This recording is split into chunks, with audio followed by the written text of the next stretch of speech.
ಗುರುಗಳಿಗೆಲ್ಲ ಭಾಳ ಕಿಮ್ಮತ್ತು ಕೊಟ್ಟೆ, ನಮ್ಗೆ ರೆಸ್ಪೆಕ್ಟ್ ಕೊಟ್ಟೆ ಹೋಯ್ತು.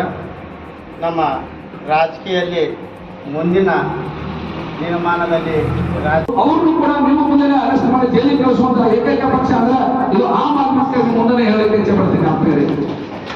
ಯಾಕಂದ್ರೆ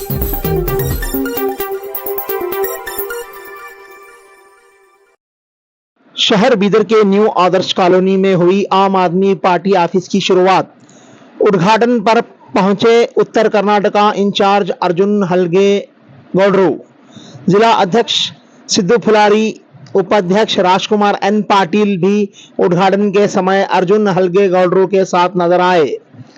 सिद्धू फुलारी, राजकुमार एन पाटिल, दीपक मालगार ने अपने अपने बयान में कहा कि आम आदमी पार्टी का अहम मकसद करप्शन को मुल्क से ख़त्म करना और एजुकेशन को बढ़ाना है, जिस काम को बीदर में भी अच्छे से किया जाएगा। सैयद जमील अहमद खादरी को आज के इस अवसर पर यादगीर गुलबर्गा बीदर माइनॉरिटी इंचार्ज घोषित किया गया और दीपक मालगार को यादगीर गुलबर्गा और जिला बीदर का मेन इंचार्ज घोषित किया गया। उत्तर कर्नाटका इंचार्ज ने पार्टी ऑफिस के उद्घाटन से पहले सभी कार्यकर्ताओं से मुलाकात की और आम आदमी पार्टी में अच्छा काम करके पार्टी को आगे बढ़ाने की हिदायत दी। राजकुमार एन पाटिल ने अपने बयान में कहा कि इनका पार्टी में आने का मकसद एजुकेशन को बढ़ाना, तालीम को आम करना और करप्शन के खिलाफ लड़ना है, जो वो करके रहेंगे। आम आदमी पार्टी के ऑफिस उद्घाटन में आज सैकड़ों की तादाद में कार्यकर्ताओं को भी देखा गया।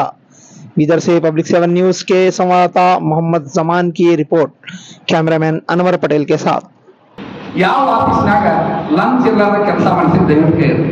ಲಂಚ ಯಾರು ತಗೊಳ್ಳೋದಿಲ್ಲ ಅನ್ನೋರು ಯಾರು ನನ್ನ ಕೈ ಎತ್ತಿ. 56 ಇಲಾಖೆಗಳು ಎಲ್ಲರೂ ಕೂಡ ಇವತ್ತು ಭಿಕ್ಷುಕರಾಗಿದ್ದಾರೆ. ಯಾವ ಸಾಮಾನ್ಯ ವ್ಯಕ್ತಿಗೂ ಕೂಡ ನಮ್ಮ ಭಾರತ ದೇಶದಲ್ಲಿ ನ್ಯಾಯ ಸಿಗಲಿಕ್ಕೆ ಸಾಧ್ಯವೇ ಇಲ್ಲ ಅನ್ನೋ ಸ್ಥಿತಿಯನ್ನು ತಲುಪಿಟ್ಟಿವಿ. ಯಾಕೆ ಈ ಕಾರಣ?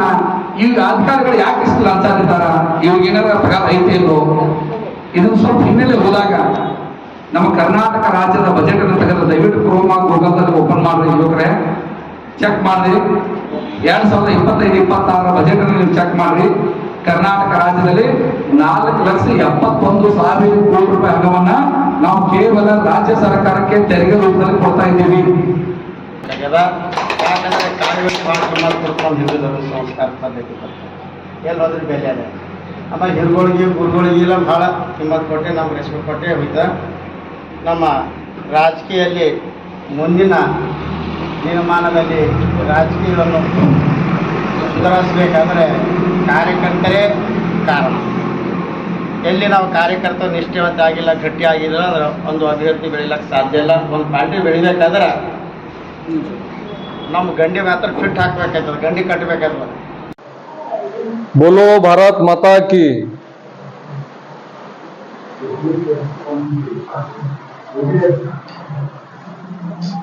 ಇಂದು ನಮ್ಮ ದಕ್ಷಿಣ ಕ್ಷೇತ್ರದ ಕಾರ್ಯಾಲಯ ಉದ್ಘಾಟನೆಗಾಗಿ ಬಂದಂತ ಎಲ್ಲರಿಗೂ ನಮಸ್ಕಾರ. ನಮ್ಮ ಗುರುಗಳನ್ನು ವಂದಿಸುತ್ತಾ ನಮ್ಮ ಉತ್ತರ ಕರ್ನಾಟಕ ರಾಜ್ಯದ ಸಂಘಟನಾ ಕಾರ್ಯದರ್ಶಿಯಾದಂಥ ಅರ್ಜುನ್ ರಾವ್ ಹಲಗೇಗೌಡ್ರೆ, ಬೀದರ್, ಗುಲ್ಬರ್ಗಾ, ಯಾದಗಿರ್ ಉಸ್ತುವಾರಿಯಾದಂಥ ದೀಪಕ್ ಮಾಲ್ಗಾರ್ ಅವರೇ, ಬೀದರ್ ಜಿಲ್ಲೆಯ ಅಧ್ಯಕ್ಷರಾದಂಥ ನಮ್ಮ ಸಿದ್ದು ಫುಲಾರ್ಜಿ ಅವರೇ, ಹಾಗೂ ಎಲ್ಲ ಪದಾಧಿಕಾರಿಗಳೇ, ಕಾರ್ಯಕರ್ತರೇ, ಬಂಧು ಮಿತ್ರರೇ, ಮಾಧ್ಯಮ ಮಿತ್ರರೇ, ತಮ್ಮೆಲ್ಲರಿಗೂ ಸ್ವಾಗತ ಕೋರುತ್ತೇನೆ. ಇಂದು ನಾವು ಭಾರತ ದೇಶದಲ್ಲಿ ಬಹಳಷ್ಟು ಸಮಸ್ಯೆಯಿಂದ ಜೂಜಾಡುತ್ತಿದ್ದೇವೆ. ಅಂತ ಸಮಯದಲ್ಲಿ ನಮ್ಮ ಆಮ್ ಆದ್ಮಿ ಪಕ್ಷ ಕಾರ್ಯರೂಪಕ್ಕೆ ಬಂದಿದೆ.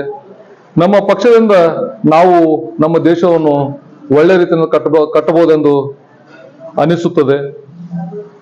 ತಮ್ಮೆಲ್ಲರಿಗೂ ಒಂದೇ ಒಂದು ನನ್ನ ಕಳಕಳಿ ವಿನಂತಿ ಏನಂತಂದ್ರೆ, ತಾವೆಲ್ಲರೂ ಎಲ್ಲಾ ಪಕ್ಷ ನೋಡಿದ್ರಿ, ಅವರೆಲ್ಲ ಏನಂತಂದ್ರ ಆಡೋದೊಂದು ನಡೆಯೋದೊಂದು.